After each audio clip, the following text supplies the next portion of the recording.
All right. Hello, everyone. Thank you for joining us. We'll get started here in just a moment. Just so you know, your camera is off and you are muted. That's how the webinar is set up. We'll talk about how to ask questions and things here when we get started. Hang tight. We'll give it just a few more minutes, let some more people join, and then we'll get started. I'm seeing some familiar names. Yeah, Dr. Patel, Dr. Chapman, hello. Hello, Hey, Jeff. hello. Hey, Todd, Dr. where's home? Blackman. Oh, Dr. Cobb. Hey. What was that, Frank? Where's home? Eugene, Oregon. So Oh, right on. no, Okay. nobody knows where that is, but they do know who the Oregon Ducks are if you pay attention to football. We are the home Oh, of the that's Oregon Ducks. right on. Okay, where's your green? Where's no, Out I that appreciate your work. I appreciate your It's word, the out true that folks you window will. right there. Must be nice. It's I cold got, here. There is I got no green plenty of here. green outside. I don't need green in my office. Right on. I But know Well, we're I always speaking of that, how's the weather? How is it out I there? always think you're in Well, Texas. so it's mixed right now. We've been having about 75 degrees and sunny skies, which Oh is no. way odd for Oregon. We have no snowpack in the mountains, which means we're going to have a lot of forest fires this summer. But yeah, it's one day of rain today, and then we're back to 75 degrees and sunny. It's super weird for Oregon. It's not normal. Usually it's Wow. just gray skies and rain right now. Wow. Okay, Well, it's okay. gray skies and snow here, so Where are you I actually? can't tell you guys I'm in how Indiana. beautiful it is here right now. So yeah, it's rough. It's rough. So a couple of weeks ago, I traveled to Chicago and then Boston from San Diego. So one day I ran, I went for a little run. It was like 80 degrees in the morning. It was like 9 or 10. And then I get to Chicago, it's like 31 degrees. It's sunny, but it's crisp. Freezing. So I Yeah. Yeah. decided to go on a little run then. It was quite a challenge. It was nice, but it was a good Yeah. challenge. I Yeah, actually, I'm just so, a few hours outside of Chicago, so I get all that lake effect, all the, that type Mm. of Yeah, stuff. yeah. I actually got a sunburn here in Oregon on Friday last week. So I Yeah, coach high school golf, right, right and on. we played a course that was way, way, way up in the mountains at about 3 or 4 thousand feet of elevation, and it was blue skies up there. And Super cold. it was Yeah. 80 degrees, and I got burnt to a crisp. Oh, I'm pretty fair skinned, so it was, wow. Fair. it was gorgeous. It was worth Yeah, I 80 it. would say, degrees in the mountains. Nice. oh, Yeah. great. Yeah. All righty. Well, I think we'll get started here. It does seem like Yeah. we're slowing down on people joining. So thank you everyone for joining our webinar this evening. We're so happy to see you. I know there's a lot of familiar faces there, some new ones. So thank you for joining us. As I have mentioned earlier, your camera is off and you are muted. That's how it's supposed to be. So if you have any questions, there is a question and answer box at the bottom of your screen. You can click on that, ask questions throughout the webinar. I will be keeping an eye on them, but we will do a question and answer section at the end of the webinar. So feel free to drop those throughout the webinar as you're listening in if you have anything you want covered. The best way to view the webinar today, I think, is in that speaker view. So you can look up in the top right corner and view the speaker. So then you can see the nice side by side of Todd and Frank as they discuss the topics today. Yeah. Our topic is the profit and the pain. So we're specifically talking about TMD growth and building that side of your business. So I'd like to introduce both of our speakers today. Todd, thank you for joining us. Todd is the founder and CEO of Dental Sleep Profits, a growth and consulting organization dedicated exclusively to sleep, airway, and TMD practices. He specializes in helping dentists transform sleep and TMD from an occasional adjunct service to a predictable, scalable, and highly profitable part of his practice, or for your practice, through proven marketing, patient acquisition, and case acceptance systems. Todd and his team have helped practices nationwide build full-time sleep and TMD programs, reduce dependence on traditional dentistry, and in multiple cases, enable doctors to transition or retire from general practice. Known for his practical and non-theory approach, Todd teaches actionable strategies and helps practices consistently attract qualified patients and accelerate sustainable growth. So course, thank you for being here, Todd. I'm excited. Um, yeah, and Frank, I know a lot of you know Frank. Frank is I the just work founder here. and president here of True Right. Function, or like he likes to say, he just works here. Who knows? But Frank began as an RDA that transitioned into a lab technician. And he has been working as a technician for almost 30 years. And in 1999, Frank started Frank's Dental Lab as a full service lab, which quickly transitioned to True Function, which has been focused strictly on sleep apnea and TMJ devices for over 20 years. Frank truly is a wealth of knowledge in all aspects of sleep and TMJ devices. And over the years, he's worked alongside some of the top clinicians in the industry to develop and troubleshoot devices, creating efficient workflow for clinicians.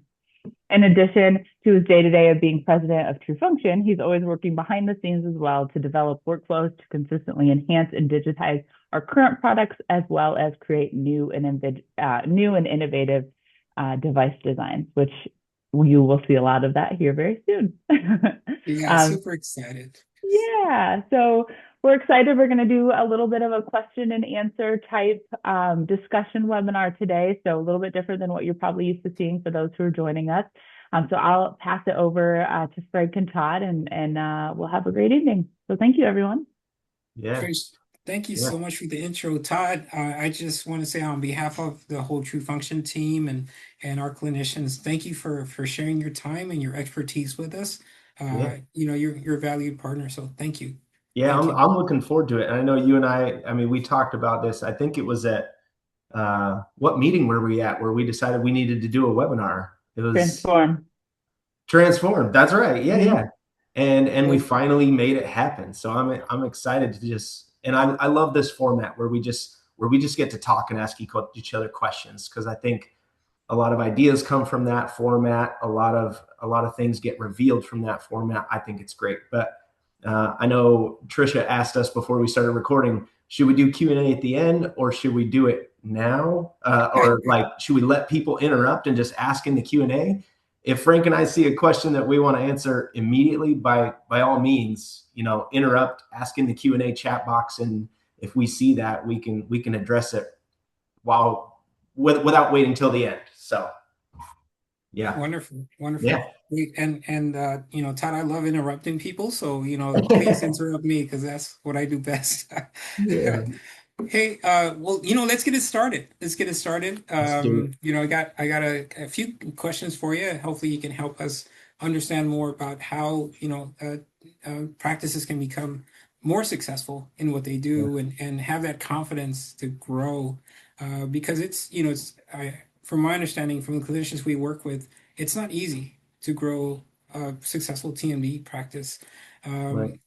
But those that do it well, they definitely have shared some of their knowledge with us, and of course you've had the opportunity to help practices grow. So can't wait to hear about it. So I'd like to start with the first question. Let's go for it. Let's go for it. Wonderful, wonderful. So well, speaking of that, what can clinicians do to get more TMD patients? What kinds of tools are available out there for Yeah. them? So I actually, when I was at AADSM, this is way back I think it was 2022, whatever was the Dallas meeting. And was it Jeff Schwartz? Was he AADSM president back then? Maybe not Jeff. David David Schwartz. Schwartz. Yeah. He was asking me, how do we get the dental community to play nicer with the medical community? And one of the things I said is, I told him, I was like, think about how drug companies reach their audience. They don't necessarily market heavily to the provider, they market to the patient. You see all these commercials, ask your doctor about this drug, ask your doctor if this drug is right for you. And that's where, to grow a successful TMD practice, you have to create awareness. And it's the same thing with sleep. Is a lot of people don't know that oral appliance therapy could be an option for them because they were never presented with the option. They're just put into a CPAP automatically. It's the same exact thing with TMD, where if, like, for instance, my own condition, I have severe ringing in one of my ears, and it was from a gunshot. Like back in 2017, I was an idiot, fired a gun in a canyon with no hearing protection. Wow. Yeah. But a lot of people don't know the source of that pain, pressure, or ringing that could be a result of TMJ. That, their headaches and their migraines, they're going to provider after provider after provider and not getting answers.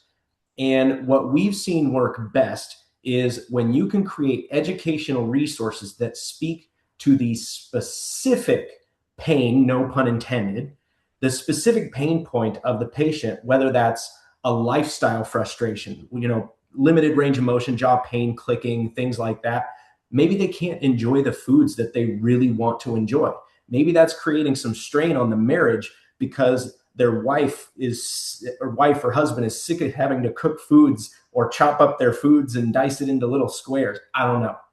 But the more you can speak to a patient's frustration and pain, the more likely they are to see you as the authority and trust you for the solution.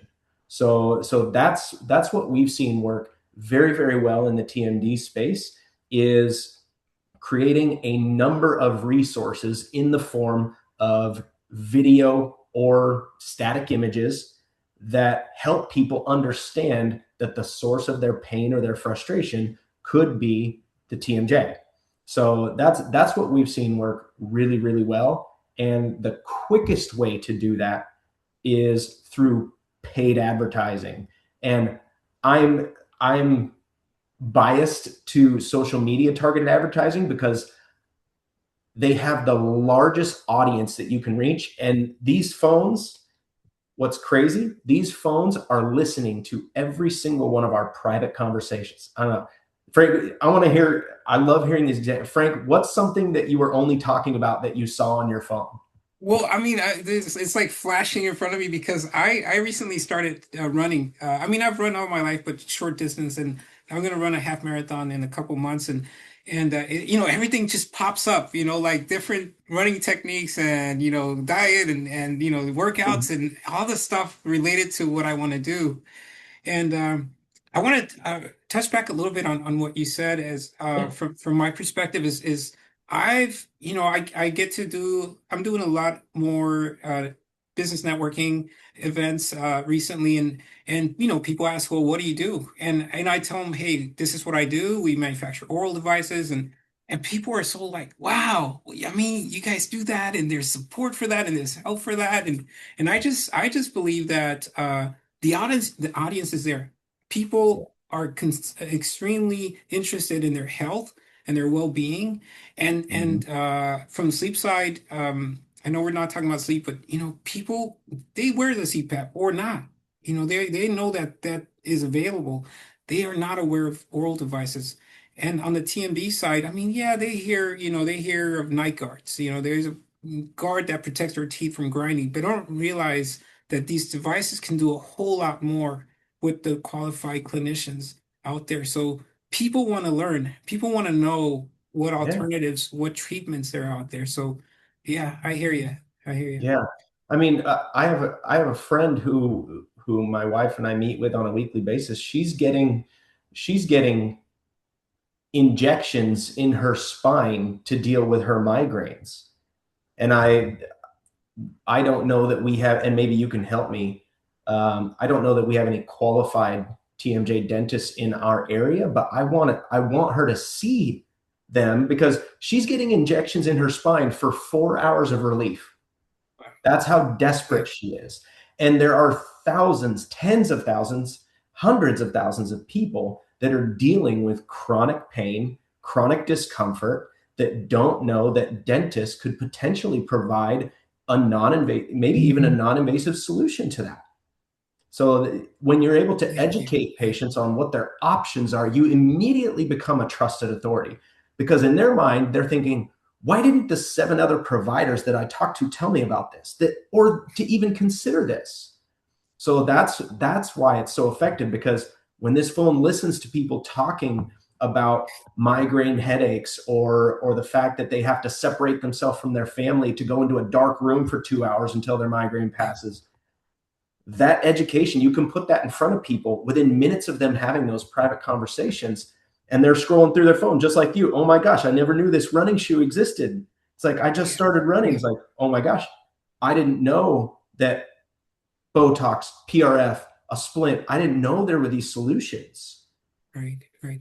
Interestingly enough, it actually leads me to the next question, Todd, is speaking of social media, you talked a little bit about it, is what social media, what marketing content actually builds trust with patients. Educate two things: education and testimonials. So one of the things, the education side kind of speaks for itself. You tell people what their options are, or if you're struggling with X, Y, and Z, we have this solution that you may not have heard of. That builds authority. The other side is social proof. I always tell the practices we work with, and 99% of them have zero strategy for collecting testimonials. And what I like to teach is don't ever catch the patient off guard, because I see a lot of providers, a patient comes into their office raving about the results they've got, and then the staff is like, can you say that again, but we'll record you this time? And the patient feels super awkward. They're like, oh, I didn't do my makeup, I'm not ready to be on video. So if you can prepare the patient for the potential of recording that at a follow-up visit. So let's say you deliver an orthotic, and you're just like, you tell them, here are the improvements that I want you to be on the lookout for. And then when you come back, if you experience those, would you be willing to record a testimonial just telling us about the positive experience you had as a result of this, of wearing this device? And now when they come back to your office, they expect it.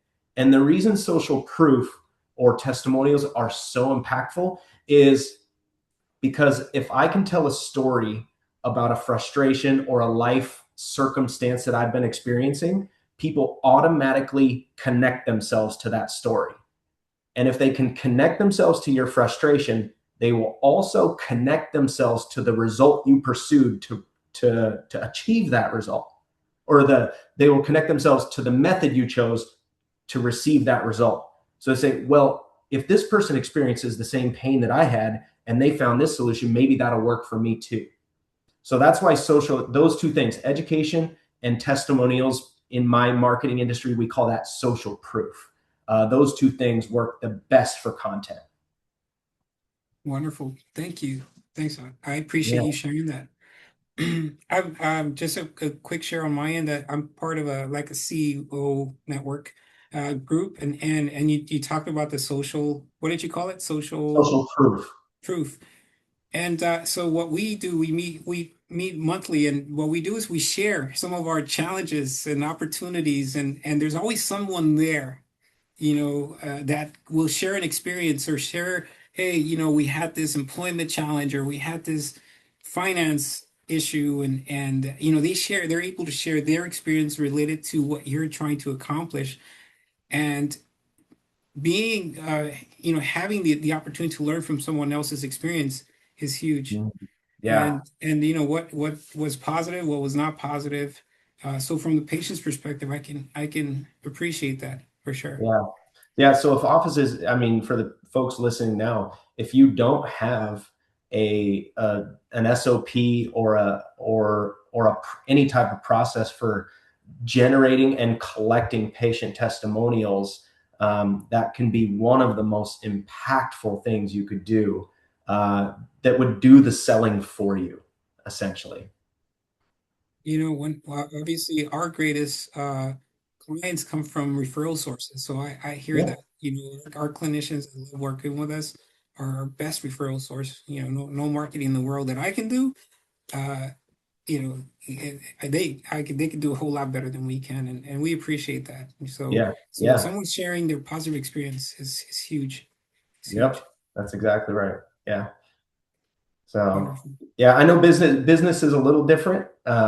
There's like you said, the networking side, it's just a different set of challenges, but it's the same principle. The same exact principle is like, oh, I've been experiencing the same exact thing. I can't find a staff member worthwhile for the life of me. Like, everybody has similar challenges. And when you can make that connection with someone who's overcome the challenge, Mhm. that's Mhm. that's when you start to see a lot of momentum. Absolutely. Yeah. Yeah. Yeah. Thank you. Thank you. So, here's a question that I have for you. Um, what's the biggest factor for patients not coming in for an initial consult? You've already opened the door. You've done your marketing. You're reaching out. You're educating. The maybe you get that call, but why would the patient not move into coming in to that consult? I'm sure there's a clinicians that have had that That's challenge. it's a really good question. It's one of the things that we end up working with practices the most on is actually, and the reason patients don't come in for that first consult, or they schedule and they no show, or they schedule a phone consultation and they no show. It's because there's a lack of personal connection. When you increase the level of personal connection, you also increase the level of perceived obligation to attend whatever that consult is, phone, telemedicine, in office. There has to be some sort of personal connection. So I'll give you an example. I mentioned it briefly earlier, but if, let's say, a mother is having migraines and it's actually, she says she has to go. I've heard this because I've just recently experienced with the lady that we meet with weekly, just a friend of the family. She has to lock herself in the bedroom away from the kids for 2 hours for that migraine to go away, turn out the lights. Now, one question that I coach our offices on is a phrase that kind of brings down people's walls who don't trust you. You can say, "Hey, Frank, just, this is completely off the record. I'm not putting this in your file, but is that creating some tension in your family as well?" It's like, "Yeah, I'm in the bedroom for 2 hours. My wife has to take care of the kids. And, I feel like I got to do all this work." So now this patient, when you start asking questions that kind of turn the volume up on their pain, Yeah, they the impact of their feel like you life. Yeah, better understand their situation. And the more that they perceive you understand their situation, the more likely they are to commit to that next step. So my recommendation with offices is, when you speak to the patient, don't just uncover the root cause of their frustration, but really understand the depth of their frustration. That's critical. Does that frustration have tentacles that are reaching out into their everyday life that is preventing them from living in the manner that they would prefer? So I would say, yeah, just connecting on a personal level. I know, like, if you and I didn't talk for 30 or 45 minutes at TDS, we probably wouldn't be on this webinar right now. There was some trust developed there. I've been in the industry for a while now. You've been in the industry. You're a veteran. So I know that I trust you. I trust your audience. I know that from our conversation, you thought I was trustworthy enough to have on this webinar. And the only reason that happened absolutely. is because of the personal connection that you and I had. So I think it's the same exact thing with patients. I don't know if you've experienced that in business as well. Absolutely, absolutely. I mean, that's the best business relationships are come from those types of connections. And I can tell you from my experience with my teammates, for example, Trish, amazing friend, you know, um, and I've got a lot of friends at work. And it's a blessing. You make those personal connections and you really are there for each other and you have each other's back. So I truly Yeah. appreciate that. And I see that with our clients as well. I was, I lost the question that I had for you, but because we got into this, but thank you so much for sharing. So, oh, the question was, so who creates that personal connection? Is it, we're talking about a patient not moving forward to their first, to the initial consult visit. So is it an office manager? Is it a hygienist? Is it the clinician? Who typically creates that initial connection to the patient so that they can come into the office? I would say it is it is the provider's responsibility, the business owner's responsibility, to make sure that everyone in the office is responsible at some level for creating connection with the patient. I'll give you a really great example. I bought a Jeep for my mom. It was her dream car. And we took it into the repair shop to get checked out. And when I walked in the door, on a sandwich board, they just had welcome to the Integrity Auto team, Todd. And I was like, oh my God, this is the first time I've walked through the door and I feel like a VIP. That's awesome. The easiest way to create that throughout the string of people that the patient is going to be communicating with, obviously you have your first contact. Maybe that's your team, maybe that's your patient coordinator. You know, they're in discovery mode. They're finding out all the pain points, what this person is struggling with, what's really frustrating them about this chronic pain or discomfort that they're experiencing. And then when that patient comes into the office and sees the doctor says, hey, Frank, Todd was telling me that you've been experiencing X, Y, and Z. How long has that been going on? And it's like, oh my gosh, you already know what I'm struggling with. You're just asking some follow-up questions. So again, throughout this entire process, when the patient feels like you understand them, it's going to increase their perceived level of value of sticking with you, following whatever you prescribe as the next step.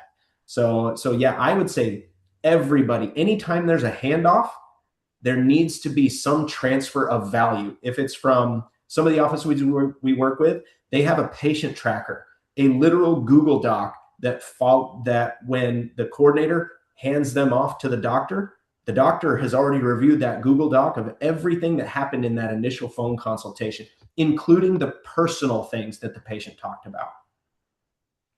You know, Todd, it's so amazing because it brought back business processes for me, but also just from my experience working in successful practices with successful practices is, you know, you mentioned SOP, so standard operating procedure, right? What's your procedure for this?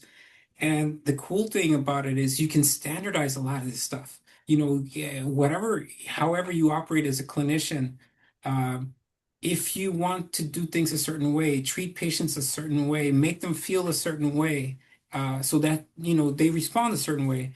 Uh, you create a process around it. I was talking to my team a couple days ago. I personally have not stayed, but I heard there, you know, they have some beautiful facilities is at Ritz-Carlton, and they have a list of behaviors that they share with their team.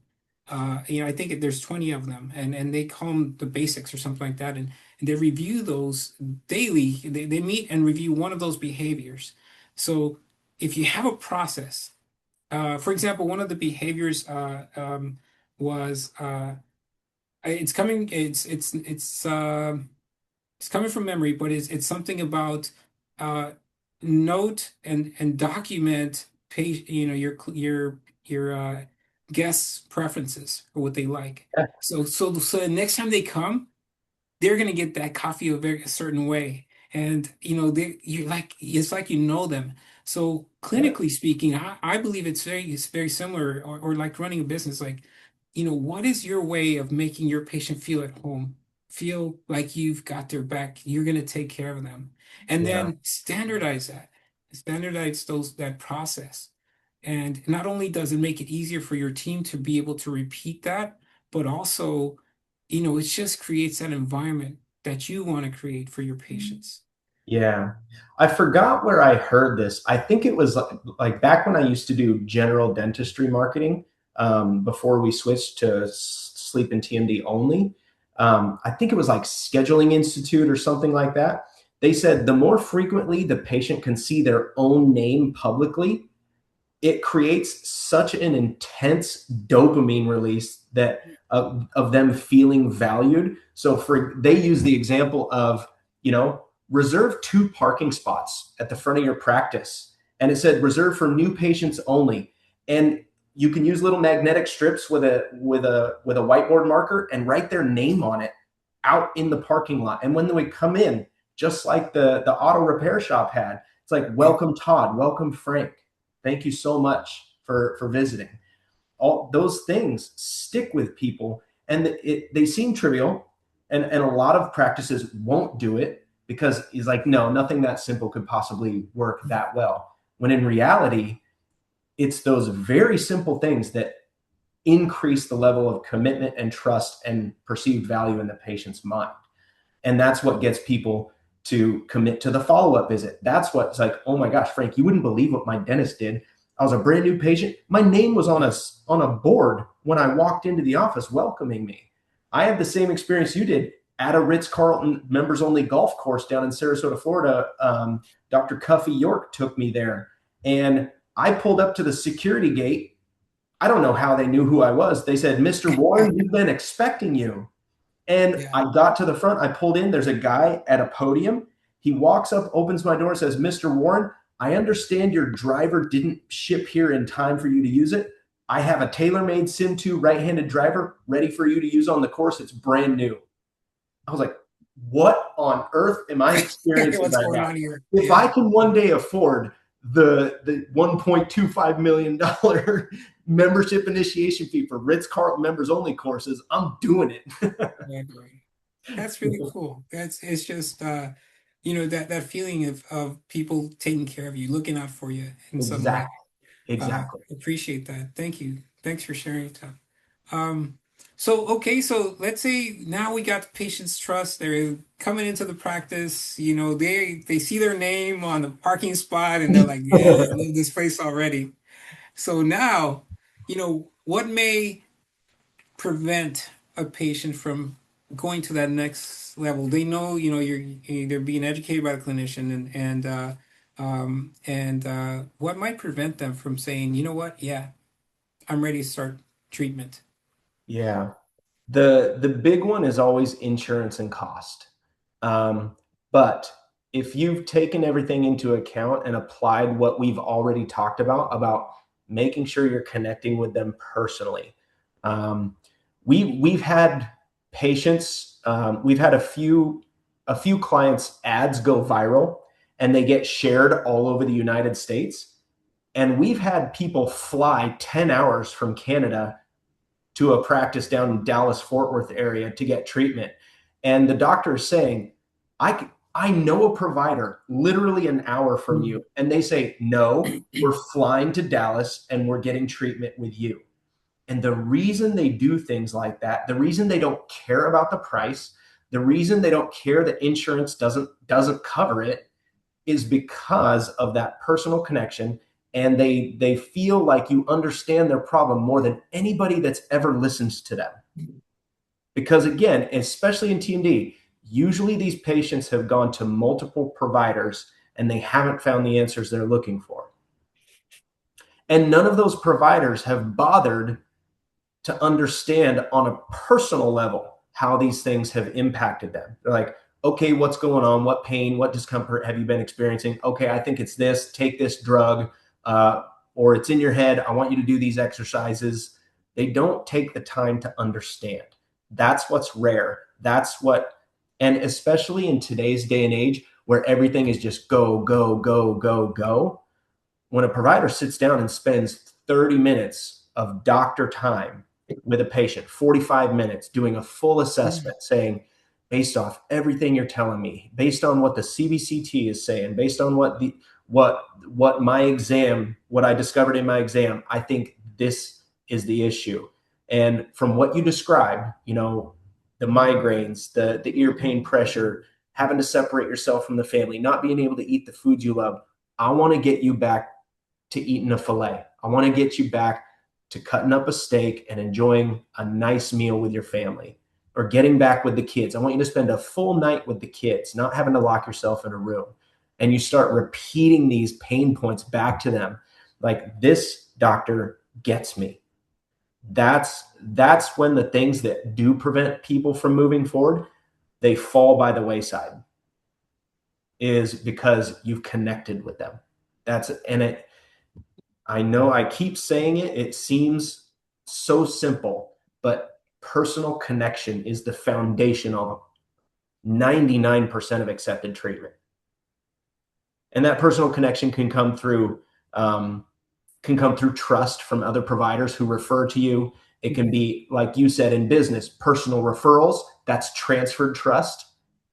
So it can be all those things, but it's personal connection. It's, hey, Todd trusts Frank, so Jim over here is going to trust Frank too with his lab. So that's transferred trust. He knows me because of personal connection. I recommend you. Now you have his trust. Same thing with patients. It's all personal connection at some point in the relationship. Thank you for that. You know, I remember many moons ago, there was a clinician that I worked with that said, you know, we can't judge a book by its cover. So you know, you can't. I guess what he meant by that, in terms of patients deciding to get treatment or not, was not based on what you thought their capability was to pay for the therapy, you Yeah. know. And then, you know, they might initially ask, does my insurance cover this? But it shouldn't necessarily be a deterrent, if they understand the value to their health and to their life. um, because that same cliche would say, you see that, you know, back then, you know, that whatever $30,000 pickup truck, brand new pickup truck, they found a way to get Yeah. it. Yeah. Right? So it's just a matter of priorities, and you know, helping them understand, you know, I mean, how this will affect their life in a positive way. Yeah. Yeah. And Yeah. I've never attended or consumed any of Tony Robbins like sales content, but I know one of the things he has said, because I have a office we work with that repeats his content back to me all the time. They say, Todd, people make buying decisions with emotion first, and then they justify it with logic. And for a lot of providers, they try and sell to the patient using logic. And logic is not the mechanism that 99% of humans use to make buying decisions. It's through emotion first, and then they justify it with logic. So stop trying to, for some, I would say, for a very small percentage of people, they do make decisions based on logic alone. But they're still, they want to feel good about the decision they're making. And that's where the personal connection comes in. Thank So, you. yeah. Thanks for that. So, I have another one, another question related to our discussion is, you know, there's a tremendous amount of therapies out there. You mentioned, the injections, that, Yeah. your friend receives, and of course, I mean, there's very invasive treatments like joint replacement, surgeries, and you name it, right? Right. Full mouth reconstructions sometimes, to help to treat, you know, symptoms. So how how do clinicians get patients, to choose, at least start with using a TMD device, an oral device, over or before they go to that next level, If they haven't already, if they haven't if they haven't already? already Yeah, pursued those other invasive options. yeah, Yeah. yeah. Um, Anytime you can make the patient feel like they're in complete control, um, you're going to get a better result. And what I mean by that is, listen, Frank, from my perspective, here's your options. You know, you told me that this provider recommended X, Y, and Z treatment. Now, I don't know what your tolerance is for recovery after a procedure like that. Those are unknowns. But if you can, as a provider, if you can gauge their comfortability, I think that's step one. Is what do you feel like you would be most comfortable with? You know, do you think you could wear something in your mouth 8 hours a night, you know, while you're sleeping? Most people can't. Say, and how do you, you know, you mentioned that you hate taking drugs. So Mhm. once you do this other procedure, there is the potential that you're going to be on some pretty heavy prescription meds. Is that something you're comfortable with? So understand where they're coming from and what they think they're most likely going to be compliant with, I think is kind of the first steps into understanding or getting them to try something that's much less invasive, and could potentially be the solution to their problem without having to go through those things.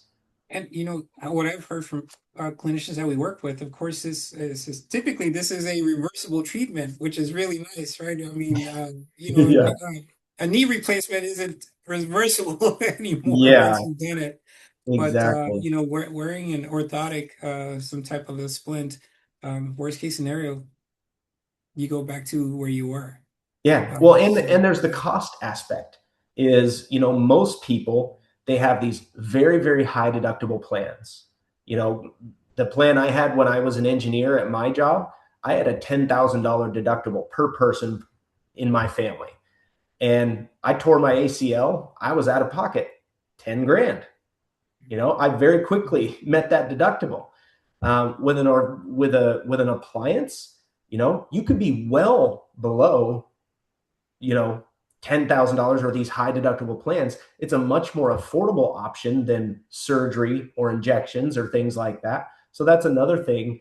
If the patient, if that is a point of friction for the patient, is cost, you can say, listen, this is something that has a high probability of you being successful with it, and really and in relieving your pain as well, for a third of the cost of the other treatments that you've had consultations on. Now, I'm not telling you that you need to do this or that you shouldn't do those. It's completely up to you. We just need to gauge what you're comfortable with financially and medically, compliance wise. So, wonderful. yeah, I would say it's really, really discovering what the patient is most comfortable with, to get them choosing the less invasive option. And if you're, Wonderful. I'll note that if you're connecting with them personally, that's going to be a much easier decision for them. They're going to want to move forward with you because you're the only provider that's connected with them, that really Well, understands them. yeah, educating them and sharing your knowledge and being as neutral about it as possible and allowing them to make their decisions.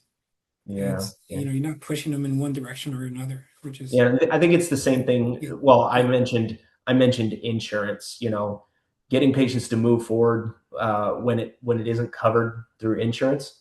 It's the same answer. It's connection, connection, connection.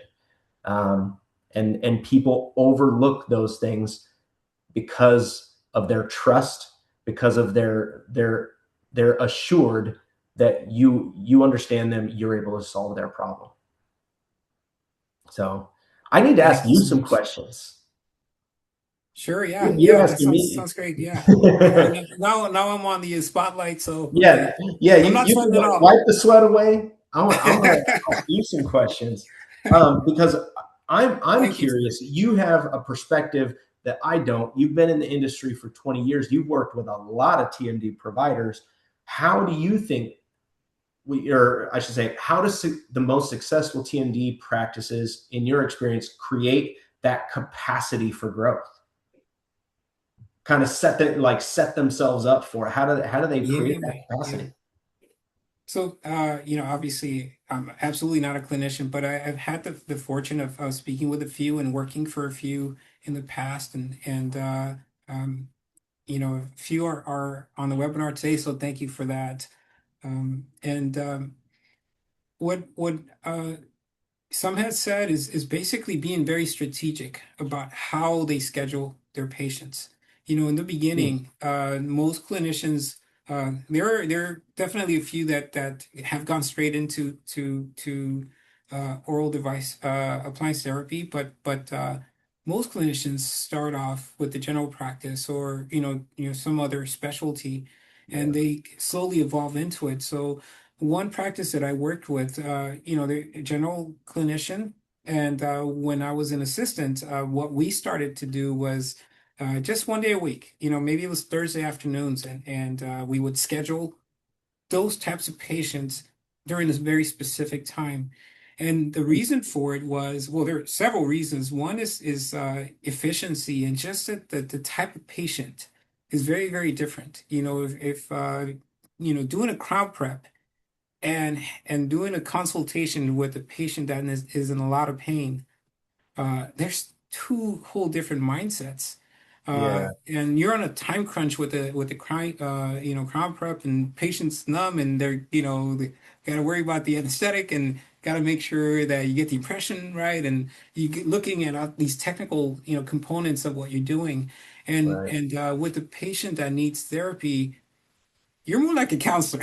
Yeah, that's a good point. You're definitely more, collecting data and then helping them to understand their disease, or their health challenge, and then helping them to and to provide a solution for them. So it's just a whole different change of mindset is what the clinician would tell me.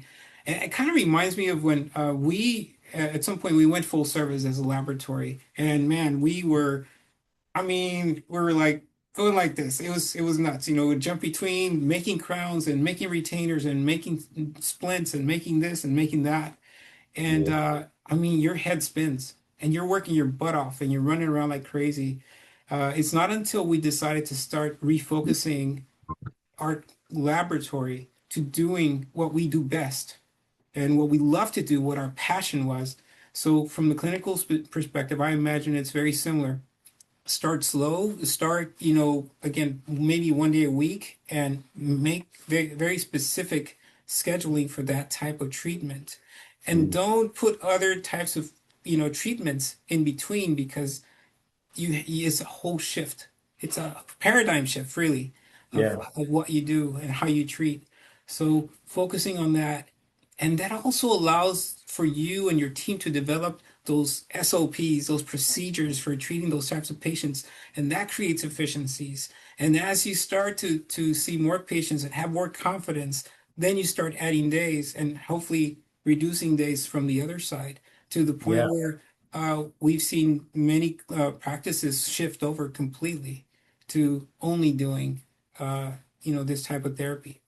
Yeah, that's an interesting concept. I mean, I've heard of doctors doing, they'll have their TMD day or their sleep day, whatever it is, but I hadn't considered that you could accelerate growth by doing that because you're not having to switch in and out of this mindset, and you can more quickly develop systems along with the help of your team because you're all focused on the same thing.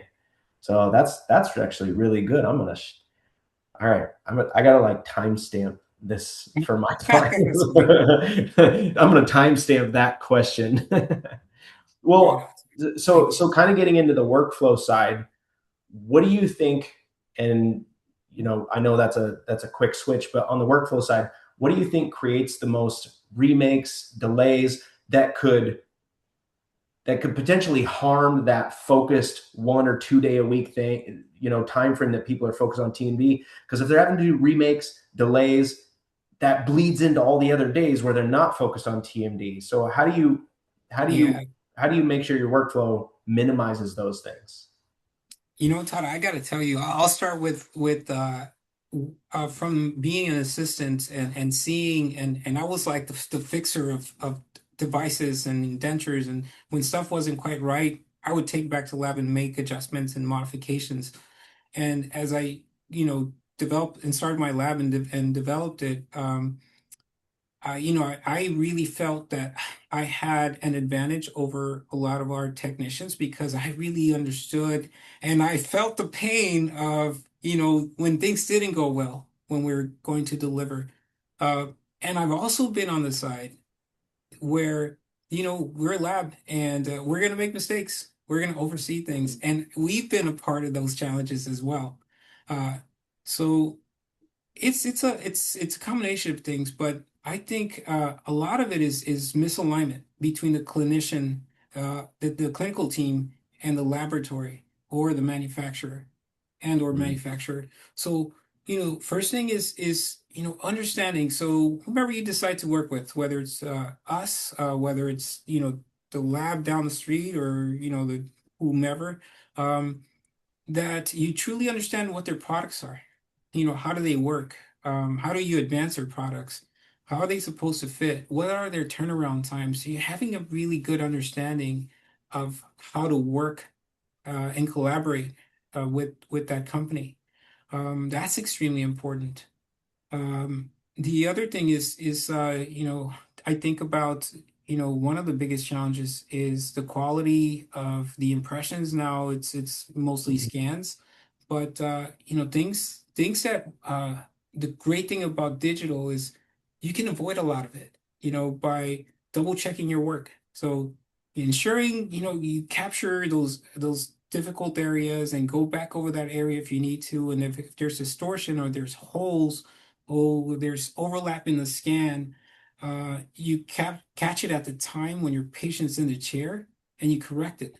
And that's the cool thing about digital. It could be done right there. I remember with the impressions, we didn't know till the lab got it and we poured the model, and then we're like, oh crap, we got to call the office and give them some bad news. Today, you're able to review your scans. Just it takes 30 seconds for your teammate or clinician to just open that up and double check, confirm, the bite is what it's supposed to be, and then you submit the case. So that's huge. Just double checking the quality of the data you're collecting. And then Yeah. the third thing that I can think of is I will call it the 10-minute rule. If it does take you more than 10 minutes to deliver a device, something's not right. Something Mm. went wrong. There could have been a distortion in scan. It could have been a process issue in the lab. Uh, it could be a million things. Maybe something happened with your patient between when they saw you the first time for records and when they came back. Maybe they got a new restoration. Maybe they got hit in the jaw. Who knows?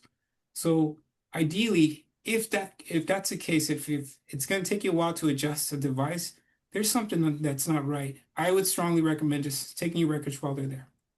It's Yeah. not, Yeah. it's no one's favorite thing, but it's the best thing to do for everybody so that you don't have to, because if you send the original records back and say, hey, this isn't fitting, fix it, and then it gets redone, and if it's exactly the same way, we're going to have some upset people, and That's a bad look to the we're going to have patient. loss of trust all Yeah. around. Loss of trust all around. Yeah. So those little things that we can do to really create a better collaboration and communication between lab manufacturer and clinicians. Those are extremely important. Yeah. So would you recommend that, let's say I refer an office over to True Function. You guys just want a high level of communication with that provider to so that they understand, how do you provide a home run to True Function? How can True Function provide a home run to you and your patient? What we ask is for our clinicians, even our existing clinicians, to check in once in a while. And we're doing a better job of doing that. But let's say we're working with a new client. I strongly recommend that you schedule time with one of our techs, super amazing techs like Marco, and they'll sit down with the clinician, understand your expectations, what you understand about the products that you want to order, and we can document that.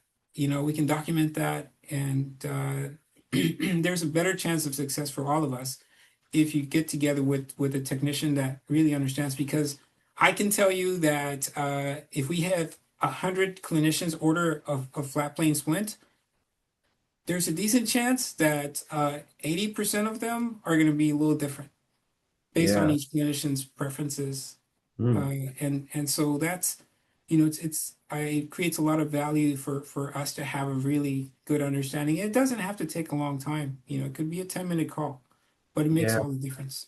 Yeah. No, that's great advice. Well, that kind of leads, I think that's a great segue into my next question and it's the question all of my clients are asking is, how do I choose the right device? I want to hear Frank's perspective on how to choose the right device. Yeah, yeah. So in short, high level, I guess we can say is, number one is it starts with the clinician's foundation and understanding. For example, depending on where you trained, who you learned from, what device or devices you have experience with, that's going to be the first component of it, is your clinical background and understanding. Yeah. So it starts with the clinician, number one. Um, Number two is, I would say, patient anatomy. Patient anatomy will determine the device type that you can utilize. Um, I'm sure some manufacturers will claim, hey, this is one size fits all, but there's no such thing. There's no such thing. Mhm. And so understanding, hey, this patient has an extremely deep bite, what device design might work better for this patient? And this other patient has an extreme curved Spee or curved Wilson. Okay, how do we work around that? This patient's missing all their maxillary teeth. How do we work with that? So just thinking about patient anatomy and that's something that will help you to choose a device. Behavioral factors, are they a heavy bruxer? Are they a mouth breather? I mean, there's other factors that go into thinking about how, what the best device is for them. And the great thing is, if whether you're newer or you have a tremendous amount of experience doing it, sometimes we're going to run into some challenges. Uh, you know, if you don't, collaborate with maybe a mentor. And if you have one, most of you will or do. And if you don't, we have great people that can support us. Dr. Patel is a wonderful, wonderful friend and great clinician. He's been a great support for our team and for our clinicians. And the other thing is talking to with the lab, because we've seen thousands of cases. Yeah. And, from the anatomical component, we have a decent idea of what may work, what design, what type of device may work for this patient. And if it's not one of ours, then, we'll let you know. We'll let you know because Yeah. you mentioned trust and that's extremely important to me and integrity. Just doing the right thing for your patient and for our clinician. That's what's extremely important. But just know that you have a good support system to help you choose that and choose the right Yeah. device. Yeah. I think that's a huge one. I think you guys are a very underutilized resource. A lot of providers, at least my clients, like you said, they'll rely on their clinical training. Like, I should know this, I will make the decision, when they literally have a team, an entire team with True Function that can tell them, we've seen very similar cases to this and we've gotten feedback on those cases, and here's what has worked really, really well in that case. And I think, kind of, not, maybe you don't need to exhaust all your resources with every patient, but knowing that True Function is there as a resource, because obviously you guys want the patient to have positive results, because when a patient gets positive results, and all of the providers on this call are of course getting testimonials from their patients now, they're gonna be delivering more cases as a result of that. So yeah, definitely, that's a great point. Utilizing you guys as a resource in those cases. Yeah, and the more comfortable and confident you get in becoming choosing devices, obviously, your treatment is more efficient. You start, understanding, how a certain type of patient might respond to the device. And uh, so as you get experience, you gain confidence and comfort. And once in a while, hey, if you want to touch base with the lab, no matter how many years of experience, it's the coolest thing. It's I mean, it kind of blows me away sometimes. Some clinicians that have been doing this for tens of years. I mean, they'll call Marco. They'll call, text me, or and they say, hey, what do you think of this case, man? This is an interesting one. And Yeah. those are the fun ones. Like you said, it's not going to be uh every single case, but definitely it's always good to run into some challenges and to Yeah. help to resolve them. And the great thing about it at the end is when you have a patient that's being treated and they're expressing their appreciation because you've changed their life, because you've made their life that much better. It's the coolest thing, and we get to hear it a little bit, and it's a blessing for us to hear that we are Yeah. this much part of it. I know. That's my perspective too, is like, I would love to hear more of these patient stories. It's actually what got us into TMD and sleep, is a patient story that a client shared with me. And after they shared that client's testimonial with me, I fired all of my dental clients and I said, sorry, we're not doing general dentistry anymore. And it was because of a patient's story. So yeah, when providers share that with us, it is It's a cool special to thing. know that we got to be a part of it. Yeah. So I actually have one last question, kind of along the same lines of, of device selection, but what is your recommendation if a device isn't seating at delivery? Because for me, from like a marketing and sales perspective, that's part of the process is, if the patient has this amazing experience all the way up till delivery, and then, oh crap, this isn't, Something goes wrong. something goes Yeah. wrong. Yeah. Yeah. What do you do if a device isn't seating correctly? Well, that's never happened with us. I don't I should have expected you to say that. I don't know why I didn't expect that joke. But I have a friend. I have a friend. Yeah. No, you know what? It has happened with us, and that's the thing, right? Is understanding that stuff will happen, and there's so many variables to it. Uh, but the biggest one of the biggest things is we ask our clinicians to schedule the delivery, to arrive, the cases to arrive a couple days before your scheduled delivery for your patient. And the simple reason is it gives you or your teammate the opportunity to just do a fit check. I have a device here, and it just got here from the lab, and I'm gonna fit it to the model, and I want to feel how it fit, how it's seated, get a Yeah. feel for it. Hey, confirm that it's the right device. Is this what we ordered? Right? Is this Step what we one. ordered? Is this our patient? Oh crap! Okay, it is. That's good. So Yeah. is this what we ordered? How does it fit on the model? Because it should give you an idea of how it's going to fit in the mouth. If you have a tough time fitting it on a model and then a tougher time removing it from the model, that's a big red flag right there. Yeah, okay. That's a big red flag. Um, so that's a very strong recommendation. Is just take the opportunity, take a couple minutes to just do a fit check. Just verification to confirm that you got what you expected, and let's just say it fits well on the model, and then you have your patient come in and you go to deliver and it's not seating. I think I touched on it earlier. If it's not seating and you spend more than 10 minutes, just take a pause and say, okay, something went wrong here. Hmm. Let's take new records.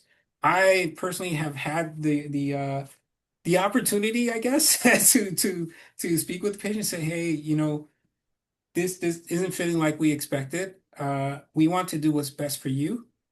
I'm going to take new records. I'm going to make this right for you, and we're going to get new impressions, new scans, send it off to the lab, and we're going to get this right.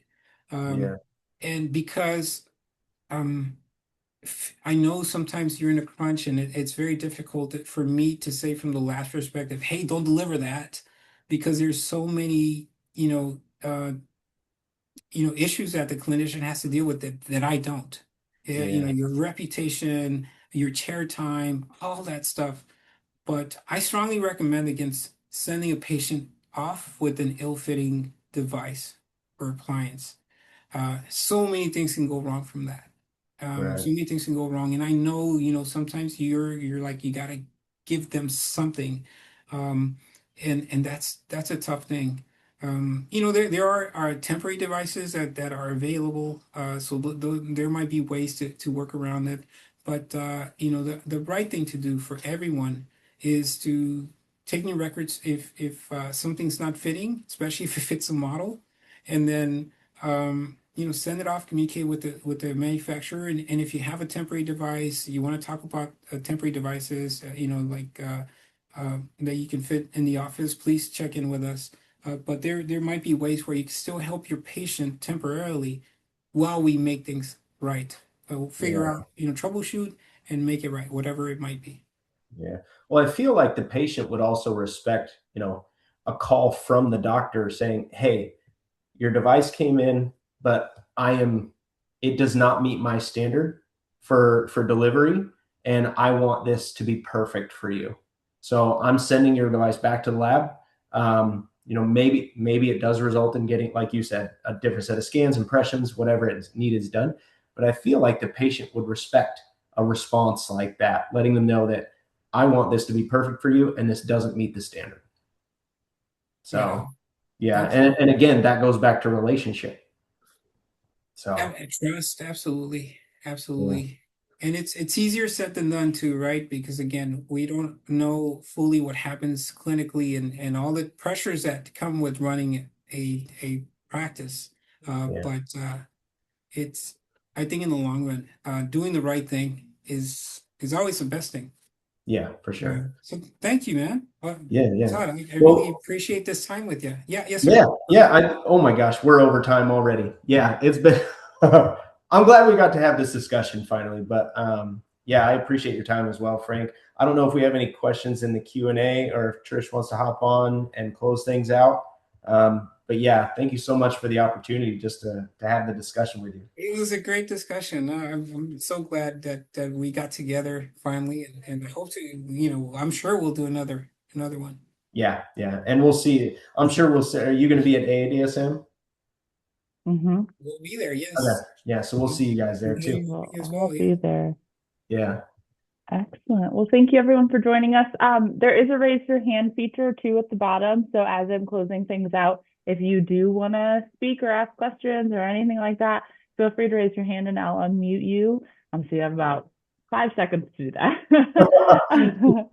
So thank you everyone for joining us this evening. It's so good to see all of your faces this year. I know this is our first one for 2026, so there'll be many more to come, as well as some new exciting things for us. So thank you for spending your evening with us. I hope you found this helpful. We will be sending out a recording for the webinar as well, so keep an eye out on your registration email. You can also reply to that recording if you have any questions or if you need any help. We're happy to assist you in anything you may need. And Todd, of course, thank you so much for joining us. We really appreciate you spending your time this evening. And I know this has been in the works off and on for what, 2 or 3 years now we've been talking about this. So finally thank you for sharing your knowledge. And thank you guys. And yeah, it was nice to be able to talk to y'all. Thank you.